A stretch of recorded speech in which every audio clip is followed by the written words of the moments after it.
Hello friends, welcome back to latest சிந்தனைகள் channel. இன்னைக்கு இந்த வீடியோவில் ரொம்ப ஈஸியான 2 ஃப்ரேசஸ் யூஸ் பண்ணி எப்படி நம்ம டெய்லி யூஸ் சென்டென்சஸில் அந்த ஃப்ரேசஸ் யூஸ் பண்ணி நம்ம ஃப்ரீக்வெண்ட்டாக பேசலாம் அப்படிங்கிறத பற்றி தான் நம்ம இந்த வீடியோவில் பார்க்க போகிறோம். ஃபர்ஸ்ட் நம்ம அந்த 2 ஃப்ரேசஸ் அதோட மீனிங் எந்த மாதிரி சுச்சுவேஷன்ஸில் நம்ம யூஸ் பண்ணுவோம், நெக்ஸ்ட்டு சம் எக்ஸாம்பிள் சென்டென்சஸ் பார்க்கலாம். ஸோ நீங்களும் ஒரு 3 எக்ஸாம்பிள் சென்டென்சஸ் பார்த்ததுக்கப்புறம் நீங்களும் கூடவே சேர்ந்து ட்ரை பண்ணலாம். பிகாஸ் ஃபஸ்ட்டு தமிழ் சென்டென்ஸ் வரும், அதுக்கப்புறம் இங்கிலீஷில் எப்படி சொல்லணும் அப்படின்னு நம்ம பார்ப்போம். ஸோ நீங்களும் கூடவே சேர்ந்து ட்ரை பண்ணும்பொழுது உங்களுக்கும் ரொம்பவே யூஸ்ஃபுல்லாக இருக்கும். இப்போ தான் ஃபஸ்ட் டைம் நம்ம சேனலில் இந்த வீடியோ நீங்கள் வாட்ச் பண்ணிட்டு இருக்கீங்க அப்படின்னா மறக்காமல் சப்ஸ்கிரைப் பண்ணிவிட்டு பக்கத்தில் இருக்க பெல் ஐக்கானை கிளிக் பண்ணி ஆல் அப்படிங்கிற ஆப்ஷனையும் ப்ரெஸ் பண்ணிக்கோங்க. If you are ready, let's get started. இன்னைக்கு நம்ம பார்க்கக்கூடிய ஃபர்ஸ்ட் ஃப்ரேஸ் இங்கே எங்கேயோ. அதாவது நம்ம சொல்லுவோம், என் ஃபோனை இங்கே எங்கேயோ வச்சுருந்தேன் பார்த்தீங்களா அப்படின்னு கேட்போம். என் பைக் கீ இங்கே எங்கேயோ வச்சுருந்தேன் பார்த்தீங்களா. அதே மாதிரி நான் இங்கே எங்கேயோ ஒரு ஷாப்பில் தான் பை பண்ணேன், பட் இப்போ கரெக்டாக ஞாபகம் இல்லை. எனக்கு இது இங்கே எங்கேயோ இருந்து தான் கிடச்சிது அப்படின்லாம் நம்ம சொல்லுவோம். இங்கே எங்கேயோ அப்படின்னு சொல்கிறதுக்கு நம்ம பார்க்கக்கூடிய phrase somewhere around here. Somewhere around ஹியர்னா இங்கே எங்கேயோ. இங்கே எங்கேயோ அப்படிங்கிறதுக்கு நம்ம சம்வேர் அரவுண்ட் ஹியர் அப்படிங்கிற ஃப்ரேஸ் யூஸ் பண்ணணும். இப்போ நம்ம எக்ஸாம்பிள் சென்டென்சஸ் பார்க்கலாம், உங்களுக்கு ஈஸியாக அண்டர்ஸ்டாண்ட் ஆகும். ஃபர்ஸ்ட் ஒன், நான் என் புத்தகத்தை இங்கே எங்கேயோ வச்சுருந்தேன், நான் என்னோட புக்கு இங்கே எங்கேயோ வச்சுருந்தேன் பார்த்தீங்களா அப்படின்னு கேட்போம். நான் என் புக்கு இங்கே எங்கேயோ வச்சுருந்தேன் அப்படின்னு சொல்கிறதுக்கு ஐ kept my book somewhere around here. I kept my book somewhere around here. I kept my bookனா நான் என் புக்கை வச்சிருந்தேன். Somewhere around here இங்கே எங்கேயோ. I kept my book somewhere around here. நான் என் புக்கை இங்கே எங்கேயோ வச்சிருந்தேன். செகண்ட் எக்ஸாம்பிள் சென்டென்ஸ், நான் இங்கே எங்கேயோ பார்த்தேன். நம்ம சொல்லுவோம், உன் ஃப்ரெண்டை நான் இங்கே எங்கேயோ பார்த்தேன் அப்படின்னு சொல்லுவோம். நான் இங்கே எங்கேயோ பார்த்தேன் அப்படின்னு சொல்கிறதுக்கு ஐ சா சம்வேர் அரவுண்ட் ஹியர். ஐ சா அப்படின்னா நான் பார்த்தேன். சம்வேர் அரவுண்ட் ஹியர் இங்கே எங்கேயோ, நாங்கள் எங்கேயோ பார்த்தேன். ஐ சா சம்வேர் அரவுண்ட் ஹியர். இப்போ இதுவே நான் உன் ஃப்ரெண்டை இங்கே எங்கேயோ பார்த்தேன் அப்படின்னு நீங்கள் சொல்கிறீங்கன்னா I saw your friend somewhere around here அப்படின்னு சொல்லணும். I saw your friend somewhere around here. நான் உன் ஃப்ரெண்டை இங்கே எங்கேயோ பார்த்தேன். நெக்ஸ்ட் எக்ஸாம்பிள் சென்டென்ஸ், நான் இந்த பேனாவை இங்கே எங்கேயோ வாங்கினேன். நம்ம சொல்லுவோம், நான் இந்த பேனாவை இங்கே எங்கேயோ வாங்கினேன், பட் கரெக்டாக எந்த ஷாப்னு ஞாபகம் இல்லை அப்படின்னு சொல்லுவோம். நான் இந்த பெண்ணை இங்கே எங்கேயோ வாங்கினேன். அந்த சென்டென்ஸ்க்கு நம்ம எப்படி சொல்கிறது அப்படின்னு பார்க்குறதுக்கு முன்னாடி நம்ம ஃப்ரேஸ்க்கு ஃபஸ்ட் நம்ம எப்படி சொல்கிறது அப்படிங்கிறத ஞாபகப்படுத்திக்கலாம். இங்கே எங்கேயோ அப்படிங்கிறதுக்கு நம்மளோட ஃப்ரேஸ் என்ன? Somewhere around here. I bought this pen somewhere around here. I bought அப்படின்னா நான் வாங்கினேன். This pen இந்த பெண்ணை. Somewhere around here இங்கே எங்கேயோ. I bought this pen somewhere around here. இந்த சென்டென்ஸில் I bought this pen அப்படிங்கிறது ரொம்ப யூஸ்வலான ஒரு சென்டென்ஸ். நான் இந்த பெண்ணை வாங்கினேன். ஆனால் நம்மளோட ஃப்ரேஸ் அங்கே ஆட் ஆகும்போது இந்த சென்டென்ஸ் எவ்வளோ ஒரு லாங் சென்டென்ஸாக ஈஸியாக ஃப்ரேம் பண்ணலாம் பார்த்தீங்களா? I bought this pen somewhere around here. நான் இந்த பெண்ணை இங்கே எங்கேயோ வாங்கினேன். அப்போ நமக்கு இங்கே எங்கேயோ அப்படிங்கிற அந்த ஃப்ரேஸ் நமக்கு சடனாக ஞாபகத்தில் வந்ததுன்னா நம்ம ஈஸியாக இங்கிலீஷில் கம்யூனிகேட் பண்ணலாம். இப்போ நம்ம நெக்ஸ்ட் எக்ஸாம்பிள் சென்டென்ஸ் பார்க்கலாம். இது இங்கே எங்கேயோ இருக்குது. நம்ம சொல்லுவோம், நாங்கள் எங்கேயோ தான் வச்சேன், இது இங்கே எங்கேயோ தான் இருக்குது, பட் இன்னும் கொஞ்சம் தேடணும் அப்படின்னு சொல்லுவோம். இது இங்கே எங்கேயோ இருக்குது அப்படின்னு சொல்கிறதுக்கு it is somewhere around here. இட்னா இது, இஸ் இருக்கிறது. சம்வேர் அரவுண்ட் ஹியர் இங்கே எங்கேயோ, இது இங்கே எங்கேயோ இருக்குது. It is somewhere around here. நீங்களும் ஒரு தடவை சொல்லுங்கள் friends, it is somewhere around here. இது இங்கே எங்கேயோ இருக்குது. இப்போ நம்ம நெக்ஸ்ட் எக்ஸாம்பிள் சென்டென்ஸ் பார்க்கலாம். இனி அடுத்த எக்ஸாம்பிள் சென்டென்சஸ்லேருந்து நீங்களும் கூடவே சேர்ந்து ட்ரை பண்ணுங்கள், உங்களுக்கும் கொஞ்சம் ஐடியா கிடைக்கும். உன் வளையல்களை இங்கே எங்கேயோ பார்த்தேன். இப்போ உங்கள் ஃப்ரெண்டு கேட்குறாங்க, என்னோட பேங்கிள்ஸை பார்த்தியா அப்படின்னு கேட்குறாங்க. அப்போ நீங்கள் சொல்கிறீங்க, உன்னோட பேங்கிள்ஸ் இங்கே எங்கேயோ பார்த்தேன் அப்படின்னு நீங்கள் சொல்கிறீங்க. எப்படி இங்கிலீஷில் சொல்லலாம்? உன் வளையல்களை இங்கே எங்கேயோ பார்த்தேன். இங்க எங்கேயோ அப்படிங்கிறதுக்கு நம்மளோட ஃப்ரேஸ் என்ன? Somewhere around here. I saw your bangles somewhere around here. I saw நான் பார்த்தேன். உன் வளையல்களை அப்படிங்கும்போது யுவர் பேங்கிள்ஸ். இங்க எங்கேயோ அப்படிங்கிறதுக்கு somewhere around here. I saw your bangles somewhere around here. உன்னோட பேங்கிள்ஸை நாங்கள் எங்கேயோ பார்த்தேன். I saw your bangles somewhere around here. Next example sentence. நான் இங்க எங்கேயோ பில்ல கண்டுபிடிச்சேன். பில்லு கிடைச்சிட்டா எங்கிருந்து கண்டுபிடிச்சீங்க அப்படின்னு கேட்டோம்னா நாங்க எங்கேயோ பில்ல கண்டுபிடிச்சேன் அப்படின்னு சொல்லுவோம். அப்படி சொல்றதுக்கு நான் இங்க எங்கேயோ பில்ல கண்டுபிடிச்சேன். இங்க எங்கேயோ அப்படிங்கிறதுக்கு phrase somewhere around here. நாங்க எங்கேயோ பில்ல கண்டுபிடிச்சேன். இப்போ இங்க எங்கேயோ அப்படிங்கிறதுக்கு நமக்கு தெரியும் somewhere around here. நான் பில்ல கண்டுபிடிச்சேன் அப்படிங்கிறதுக்கு நம்ம எப்படி சொல்லலாம்? கொஞ்சம் கெஸ் பண்ணுங்க. நிறைய பேர் கரெக்டா கெஸ் பண்றீங்க. I found the bill somewhere around here. I found அப்படின்னா நான் கண்டுபிடிச்சேன். I found the bill நான் பில்ல கண்டுபிடிச்சேன். இங்க எங்கேயோ அப்படிங்கிறதுக்கு somewhere around here. I found the bill somewhere around here.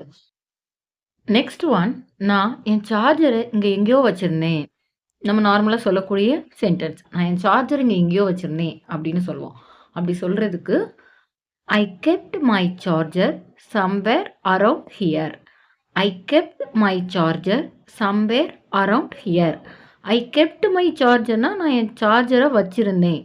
somewhere around here இங்க எங்கேயோ. நான் என் சார்ஜரை இங்க எங்கேயோ வச்சிருந்தேன். I kept my charger somewhere around here. I kept my pencil somewhere around here. அப்படின்னா நான் என் பென்சிலை இங்க எங்கேயோ வச்சிருந்தேன். சார்ஜர் இருக்க பிளேஸ்ல நம்ம பென்சில்னு ரீப்ளேஸ் பண்ணிக்கலாம்.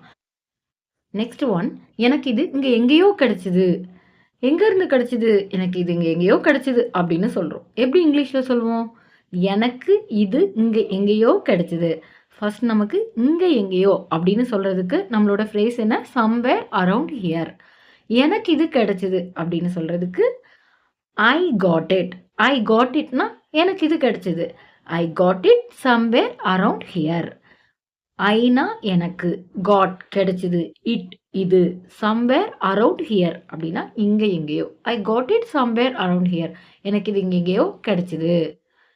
நெக்ஸ்ட் ஒன், கடை இங்க எங்கேயோ இருக்கும். நான் ஆல்ரெடி பார்த்துருக்கேன். கடை இங்க எங்கேயோ இருக்கும். பட் இப்போ கரெக்டா ஞாபகம் இல்ல. கடை இங்க எங்கேயோ இருக்கும் அப்படின்னு சொல்றோம். இது வந்து ஃபியூச்சரை டிபெண்ட் பண்ணி சொல்றோம். இந்த சென்டென்ஸ்க்கு the shop will be somewhere around here. The shop will be somewhere around here. The shop கடை will be இருக்கும். somewhere around here இங்க எங்கேயோ. கடை இங்க எங்கேயோ இருக்கும் அப்படின்னு சொல்லும்போது the shop will be somewhere around here. Friends, இப்போ உங்களுக்கு இங்க எங்கேயோ அப்படின்னு சொல்றதுக்கு somewhere around here அப்படிங்கிற ஃப்ரேஸ் பற்றி நம்ம different types of example sentences பார்த்தோம். உங்களுக்கு நல்லாவே புரிஞ்சிருக்கும். நல்லா ஞாபகம் வச்சுக்கோங்க.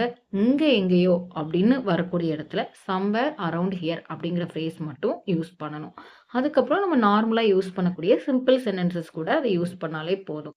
ஃபார் எக்ஸாம்பிள், நீங்கள் ஒரு பேக் வச்சுருக்கீங்க. உங்கள் ஃப்ரெண்டு கேட்குறாங்க, இந்த பேகு நீ எங்கே வாங்கினேன்னு கேட்குறாங்க. அப்போ நீங்கள் சொல்கிறீங்க, நான் இந்த பேகு இங்கே எங்கேயோ வாங்கினேன் அப்படின்னு சொல்கிறீங்க. அப்படின்னா I bought this bag somewhere around here. I பாட்னா நான் வாங்கினேன். ஐ பாட் திஸ் பேக் நான் இந்த பேக்கை வாங்கினேன். I bought this bag somewhere around here. நான் இந்த பேக்கை இங்கே எங்கேயோ வாங்கினேன். இந்த மாதிரி தான் ஃப்ரெண்ட்ஸ் நம்ம ஈஸியாக சென்டென்சஸ் ஃபார்ம் பண்ணலாம். இப்போ எல்லாருக்கும் நல்ல கிளியராக அண்டர்ஸ்டாண்ட் ஆகிருக்கும் சம்வேர் அரவுண்ட் ஹியரோட யூசேஜ். இப்போ நம்ம நெக்ஸ்ட் ஃப்ரேஸ் பார்க்கலாம். அப்படியானால் நம்ம மோஸ்டா எந்த மாதிரி சிச்சுவேஷன்ல யூஸ் பண்ணுவோம்னா, இப்போ ஒருத்தர் ஒரு ரீசனை சொல்றாங்க, இன்னொருத்தர் அந்த ரீசனை அக்செப்ட் பண்ணிட்டு ஓகே அப்படின்னா நான் செய்கிறேன், ஓகே அப்படின்னா நான் சமைக்கிறேன், ஓகே அப்படின்னா நான் படிக்கிறேன், இந்த மாதிரி சொல்லுவாங்க. ஸோ இந்த மாதிரி அப்படின்னா அப்படின்னு சொல்றதுக்கு தான் இஃப் ஸோ அப்படிங்கிற ஃப்ரேஸ் யூஸ் பண்ணணும். இஃப் ஸோனா அப்படின்னா. நம்ம எழுதும்போது அப்படியானால் அப்படின்னு எழுதுவோம். பட் பேசும்போது அப்படின்னா அப்படின்னு சொல்றதுக்கு இஃப் ஸோ. இப்போ நம்ம இஃப் ஸோ யூஸ் பண்ணி சம் எக்ஸாம்பிள் சென்டென்சஸ் பார்க்கலாம். ரொம்ப சிம்பிளாக இருக்கும், ரொம்ப ஈஸியாக இருக்கும். இந்த சென்டென்சஸ் ஒரு 3 சென்டென்சஸ் நீங்கள் கவனிங்க. அதுக்கப்புறம் நீங்களும் கூடவே சேர்ந்து ட்ரை பண்ணுங்கள். உங்களுக்கு ரொம்ப யூஸ்ஃபுல்லாக இருக்கும். ஃபர்ஸ்ட் எக்ஸாம்பிள் சென்டென்ஸ், அப்படியானால் நான் செய்வேன். ஒருத்தர் ஒரு காரணத்தை சொல்கிறாங்க. ஓகே அப்படின்னா நான் செய்கிறேன் அப்படின்னு சொல்கிறதுக்கு if so I will do. அப்படியானால் அப்படின்னு சொல்கிறதுக்கு இஃப் ஸோ. இஃப் ஸோனா அப்படியானால். அப்படியானால் நான் செய்கிறேன். If so I will do. நான் செய்கிறேன் அப்படின்னு சொல்கிறதுக்கு தானே ஐ வில் டூன்னு யூஸ் பண்ணுவோம். If so I will do. ரொம்ப ஈஸியாக இருக்குதுல்ல ஃப்ரெண்ட்ஸ். நெக்ஸ்ட் எக்ஸாம்பிள் சென்டென்ஸ் பார்க்கலாம்.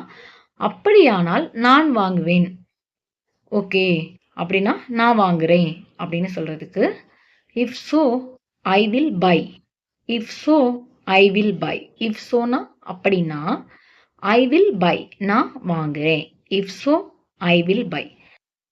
நெக்ஸ்ட் ஒன், அப்படியானால் நான் வாசிப்பேன். அப்படின்னா நான் ரீட் பண்ணுறேன் அப்படின்னு சொல்கிறதுக்கு நம்ம எப்படி இங்கிலீஷில் சொல்லலாம்?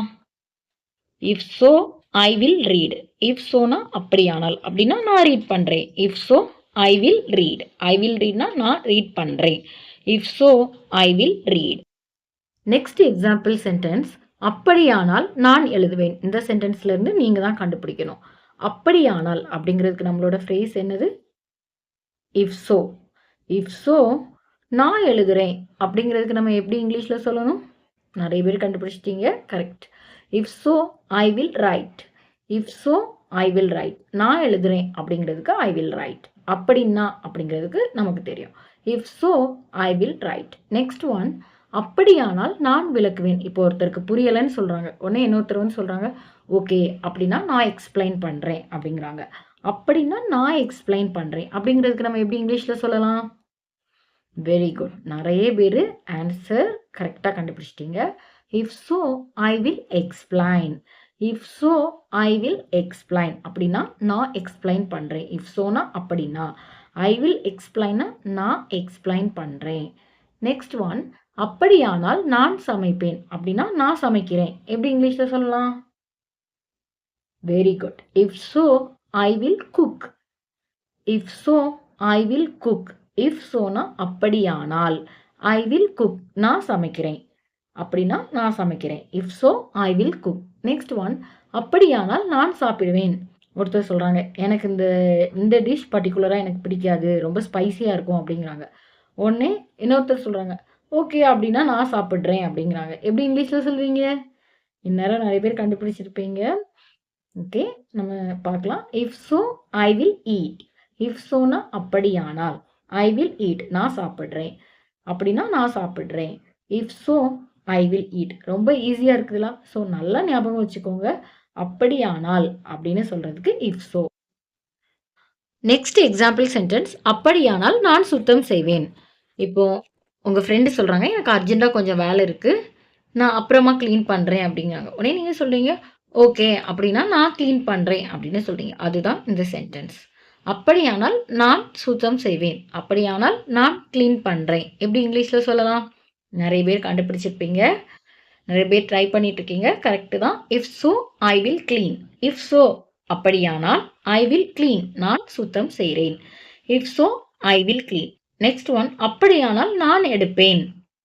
அப்படியானால் நான் எடுப்பேன் அப்படின்னு சொல்கிறதுக்கு எடுக்கிறதுக்கு நம்ம என்ன வேர்ப் யூஸ் பண்ணுவோம்? ஃபர்ஸ்ட் நம்மளோட ஃப்ரேஸ். அப்படியானால் அப்படிங்கிறதுக்கு என்ன ஃப்ரேஸ்? If so. எடுக்கிறதுக்கு டேக். கரெக்ட். இப்போ நீங்கள் சென்டென்ஸ் ஆட்டோமேட்டிக்காக ஃப்ரேம் பண்ணியிருப்பீங்க. If so I will take. அப்படியானா நான் எடுக்கிறேன். If so I will take.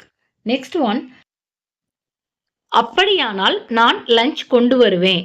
For example, இப்போது ஸ்கூலில் அனௌன்ஸ் பண்ணுறாங்க சாட்டர்டேனா எப்போவுமே ஆஃப் டே, பட் திடீர்னு ஒரு நாள் நாளைக்கு ஃபுல் டே அப்படிங்கிறாங்க.